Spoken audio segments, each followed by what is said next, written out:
What's up, everybody? Super Dorks fan here for Mustang Weekly Update number 4 on this Friday.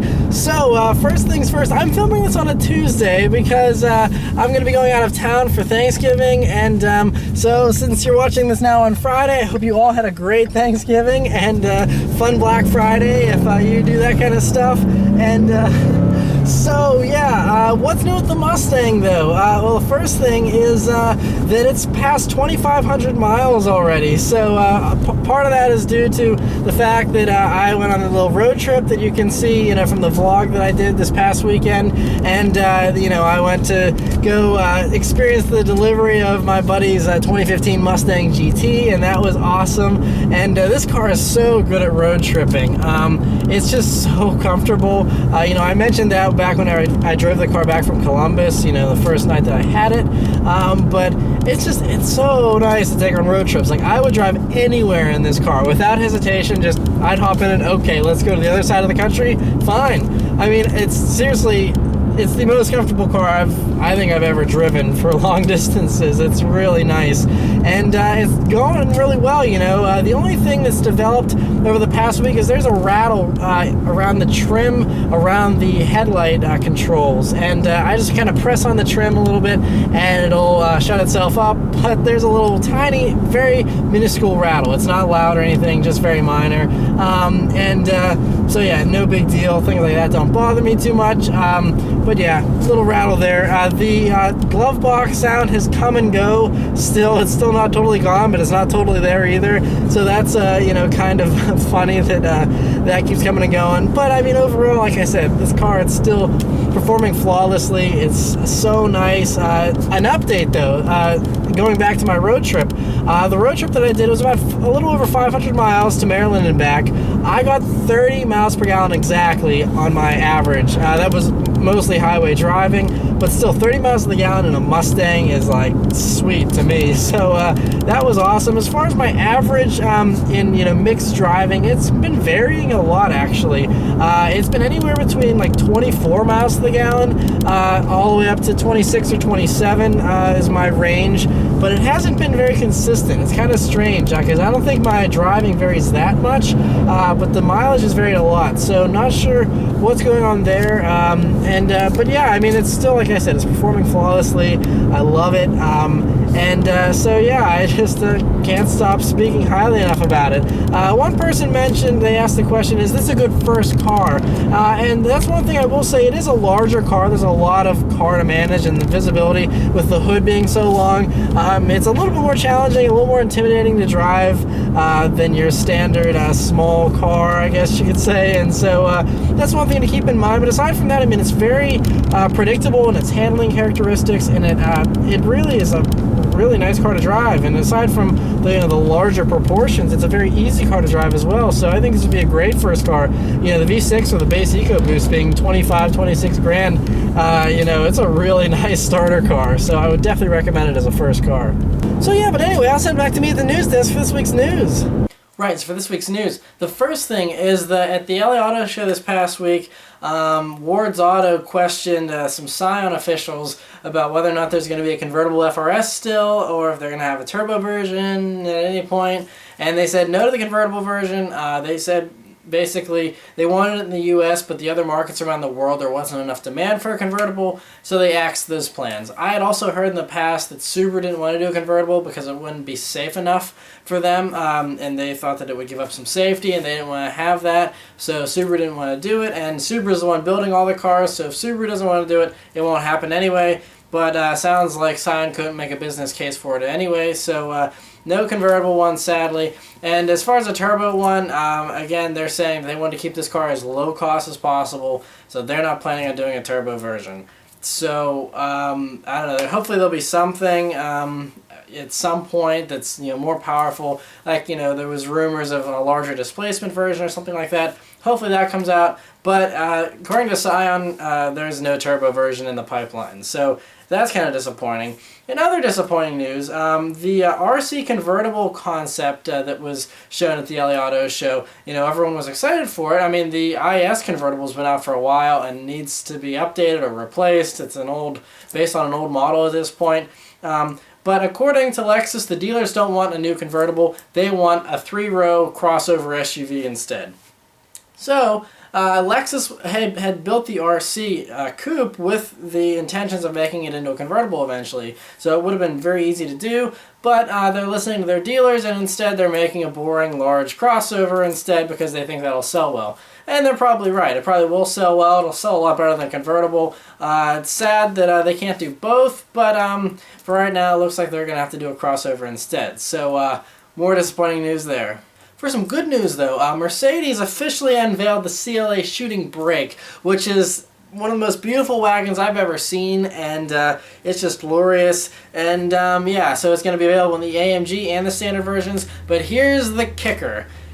It's only available in Europe, which really is annoying because I would love to see these things on the streets of America, and with how hot the CLA is selling, I don't understand why Mercedes wouldn't bring the wagon version over. I mean, they can't do any wrong. I mean, they're already building the car anyway, so it's not like they're losing anything or cost anything extra to bring it to America, really. I think that it would really pay off. So, Mercedes, please bring us the CLA Shooting Brake. It's glorious, it's so beautiful, and we need it here. In other Mercedes news, there's a report here saying that the AMG GT, that there's going to be a GT3 version of it, to do racing in 2016, which comes as no surprise, considering there's the SLS GT3 cars and stuff like that. So, yeah, very cool to see that. And while we're talking about GT3 race car type news, there's some rumors that Jaguar is going to be getting involved in GT3 racing with an F-type version, GT3 version. And so that would be pretty sick. Obviously, it'd probably be based on the Project 7, essentially, just be even more performance-oriented, and that sounds pretty awesome as well.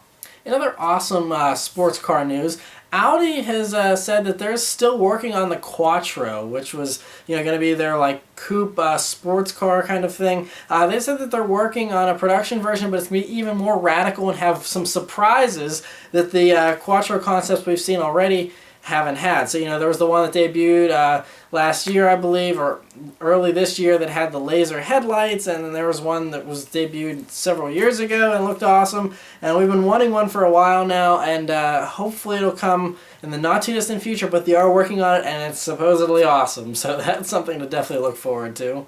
And some other interesting sports car news. Cadillac has been talking a lot this week, and one of the things they're talking about is that they want to do a Porsche 911 competitor, and they also want to do a Porsche Cayenne competitor. So they want a sporty crossover, and they want a proper sports car. Now, this probably is several years off. They haven't even started doing this. They're just talking about how they want to do something like that. Cadillac also said this week that within 15 years, they'd be ready to make a $250,000 luxury car, some crazy halo car. 250 grand for a Cadillac's pretty insane, but I mean, they were the standard of the world back 50 years ago, so it'd be awesome to see them regain top dog status, or at least just be one of the very top contenders for the luxury market. And if they can come out with some kind of S-Class competitor that's 250 grand, but it's 5 times nicer than an S-Class, I don't even know what that would look like, but that would be amazing. And so I think this new Cadillac CEO, he's really got some big plans for the brand. So very exciting to hear all this stuff, and hopefully Cadillac can make it happen. Also, Infiniti just said this week that they're going to be coming out with a new car called the Q60, which is going to be basically the Q50 sedan, except in coupe form. It's going to be taking over the position of the G37 coupe. So that's an awesome car that I know lots of you love, and still one of the cars I'm looking to review. And so they're going to be doing this new version. It's going to be called the Q60, and they're going to be debuting it at the Detroit Motor Show in January. And they say that it's going to be very close to the production version of the new Q60. So they're going to be showing it'll be a concept, but it'll be basically production ready, and that'll be awesome. Hopefully it'll be a little more dramatic looking than just a coupe version of the Q50, although the Q50 is not a bad looking car, but very exciting to hear that, and hopefully it'll be performance oriented as well, not just a luxury coupe. In other luxury car news, this week the new BMW 7 Series was spied. It has laser headlights, which are, you know, pretty cool looking, and I mean, it's covered in camouflage, you can't see a whole lot. The interior was also spotted, and it's also covered in some pads to cover up some parts of it, but you can still see the center stack and the gauges and stuff. And I mean, I guess from the spy photographers, they said that there's a lot of nice aluminum finishes and things, but based on the pictures, it really doesn't impress me. I mean, this is supposed to compete against the S-Class and the A8. That maybe can compete with the A8 because that's kind of a stale car at this point anyway, and it needs to be redone as well. But the new S-Class is like 10 times nicer than the interior of that. So if that's BMW's new 7 Series interior, I think they, I don't know, maybe it's just personal taste, but to me that doesn't blow me away like the S-Class interior does. Another random report that came out this week was that the Volkswagen boss has confirmed that they're bringing the Golf Alltrack to the United States. So it's basically, you know, a Subaru ripoff where they take their economy car like the Subaru Impreza, except in this case it's the Volkswagen Golf, and it's the wagon version, and they just lift it up an inch or two, give it some body cladding and make it look a little bit more aggressive, and then everyone in America wants to buy it. So that's the way the car market's working right now. It's kind of bizarre, but that's I think that's going to sell really well, and that's probably a smart decision on Volkswagen's part. It's kind of funny that they're so blatantly following in Subaru's footsteps. But hey, if it works, you know, then I guess the only thing to do is to copy their form. So yeah, very interesting to see that.